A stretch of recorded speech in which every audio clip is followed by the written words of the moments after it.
পৃথিবীর সব থেকে সুরক্ষায় থাকে আমেরিকার প্রেসিডেন্ট।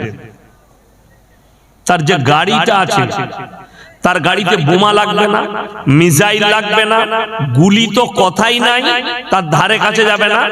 ড্রাইভার যে আছে সে 3 ঘন্টা যুদ্ধ করবে গাড়ির ভেতরে বসে। প্রেসিডেন্ট বসে থাকবে, সুইচের মাধ্যমে 3 ঘন্টা যুদ্ধ করবে। 10 থেকে 15টা খালি মিসাইল লেস আছে গাড়িটা, মিসাইল ভরা আছে, যুদ্ধ করবে। এত ঘোরাটে, তাইলে মানুষ বলবে তার কাছে তো কোনো দুর্বলতাই নাই, এত শক্তি তার কাছে, এত শক্তি বল। আপনার ভেনেজুয়েলার প্রেসিডেন্টকে তুলে নিয়ে চলে এলো, অ্যারেস্ট করে নিজের দেশে বন্দী করে দিল। তাইলে কত বড় পাওয়ার! আল্লাহর কসম খেয়ে বলছি, পৃথিবীর যতগুলো পাওয়ারফুল যারাই আছে তারপরও আল্লাহর কাছে দুর্বল। ধরেলেন সেই গাড়ির মধ্যে সে বসে আছে, দুর্বলতাটা শুনেলেন। মালাকুল মউত যদি তার কাছে আসে, তার বডিগার্ড করতে পারবে? তার ড্রাইভার বাঁচাতে পারবে? জোরে বলুন সুবহানাল্লাহ। এইটার কাছেই হার। তাহলে মানুষের দুর্বলতা আছে, শারীরিক, পারিবারিক, অর্থনৈতিক, রাজনৈতিক, সামাজিক, যে কোনো দুর্বলতা আছে প্রত্যেকটা মানুষের কাছে দুর্বলতা আছে। আল্লাহ কোরআনে ওইটাই বললেন, সবাই দুর্বল যতগুলো সৃষ্টি আছে। এদিকে কি দেখছেন? এখন পৃথিবীর বুকে, গোটা পৃথিবীতে যতগুলো রাজা, বাদশা, নেতা, মন্ত্রী আছে, এদের কারোর ক্ষমতাই নাই রাষ্ট্র নেতাদের যে নিজেরা যুদ্ধের ময়দানে গিয়ে যুদ্ধ করে। ক্ষমতা আছে? নাই। কিন্তু একটা রাষ্ট্র নেতার ক্ষমতা আছে। কে? কার?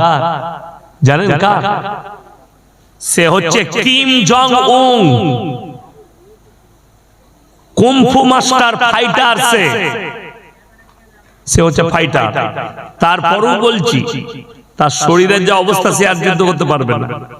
ইতিহাসের পাতা তুলে দেখুন, হাজারটা দৌড়ের বাড়ি দাঁড়িয়ে আছে নবাব সিরাজউদ্দৌলার মুর্শিদাবাদের মাটিতে। তার বাড়িতে যে তলোয়ারটা সে ইউজ করত, সেই তলোয়ারটা 50 থেকে 60 কিলো ওজনের। এখন এই গোটা বারাসাতে এরকম একটা মরদ আছে 50 কিলো ওজনের তলোয়ার তুলে দিবে, 10 কিলো মাল তুলতে পারবে না। আর 50 কিলো তুলতে গেলে হয় কোমরটা যাবে, নাইলে হাতটা যাবে। আর সেই তলোয়ার নিয়ে যুদ্ধ করেছে নবাব সিরাজউদ্দৌলা। তাহলে কত শক্তি ছিল! ওকে বাদ দিন। যারা স্কুলে গেছেন, স্কুলে ইতিহাসের পাতায় আছে আলেকজান্ডারের কথা। আলেকজান্ডার অর্ধেক দুনিয়া দখল করেছিল। তার যুগে তার মতো যোদ্ধা পৃথিবীতে কেউ ছিল না। ভারতেও আক্রমণ করেছিলেন আলেকজান্ডার। সেই যুগটা কোন রাজার যুগ ছিল?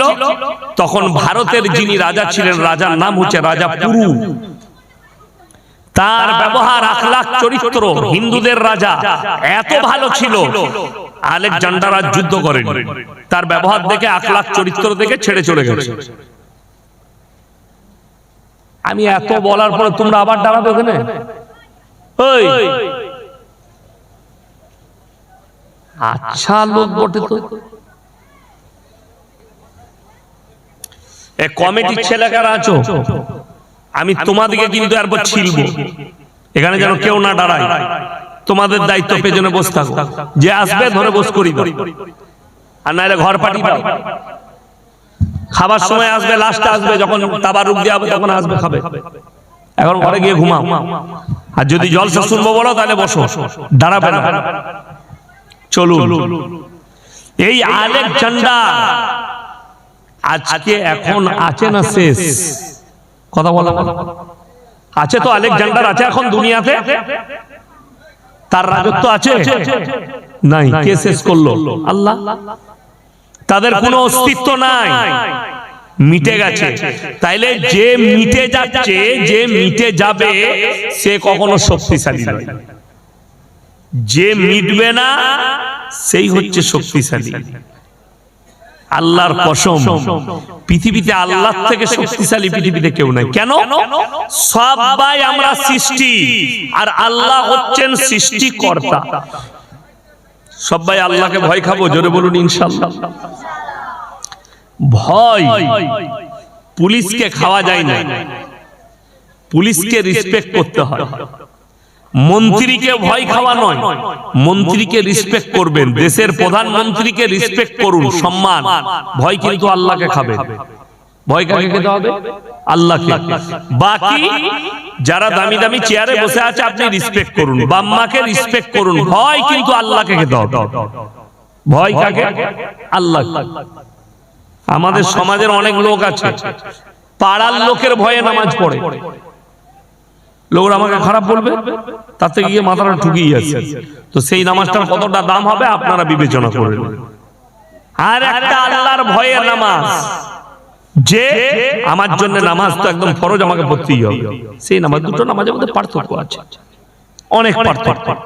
তো যাই হোক, আল্লাহকে চিনাচ্ছি আমি, তারপরে বক্তব্য শুরু করব। আল্লাহ একটা মানুষ পৃথিবীর, যে যত দামি পদে থাকুক, যে যত বড়ই সম্মানী হোক, যত বড়ই জ্ঞানী হোক, একজনাও নিজের প্রশংসা করার যোগ্যতা রাখে না। যদি বলেন কেন? কোরআন শোনাবো। একমাত্র প্রশংসার যোগ্য হচ্ছেন আল্লাহ রাব্বুল আলামিন। নবীজি সাল্লাল্লাহু আলাইহি সাল্লামের একটা হাদিসও নেই যেখানে নবীজি বলেছেন যে আমার থেকে দামি লোক পৃথিবীতে কেউ নেই। এরকম হাদিস নেই নবীজির কাছে। নবীজি কি, নবীজি সাহাবীরা বলেছেন, আল্লাহ নিজে নবীজির প্রশংসা করেছেন। কে করেছেন? আল্লাহ। নবীজি নিজে করেন। পাড়ার লোক, আপনি কেমন মানুষ ওটা আপনার পাড়ার লোক বলবে, প্রতিবেশী বলবে, চাচা খুব ভালো গো, ডাক্তার বাবু খুব ভালো, মাস্টার সাহেব খুব ভালো, এটা পাড়ার লোক বলবে। আপনি বলবেন না। কোরআন খুলুন, বুঝতে পারবেন।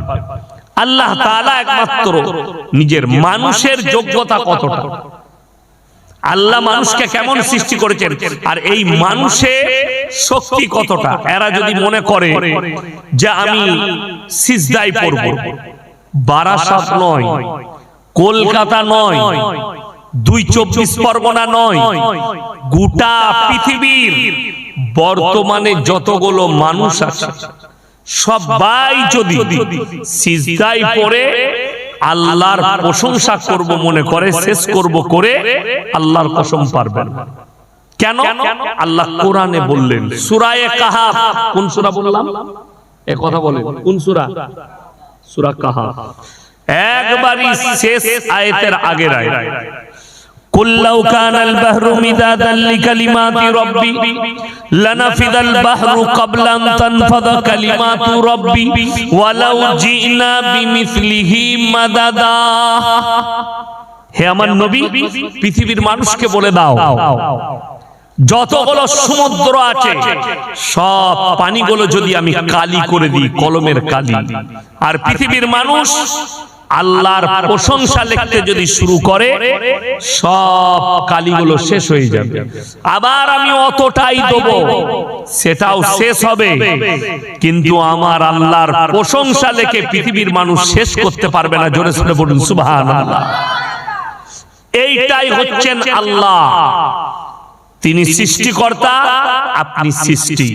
আপনার যোগ্যতা নেই যে আল্লাহর প্রশংসা করে শেষ করি।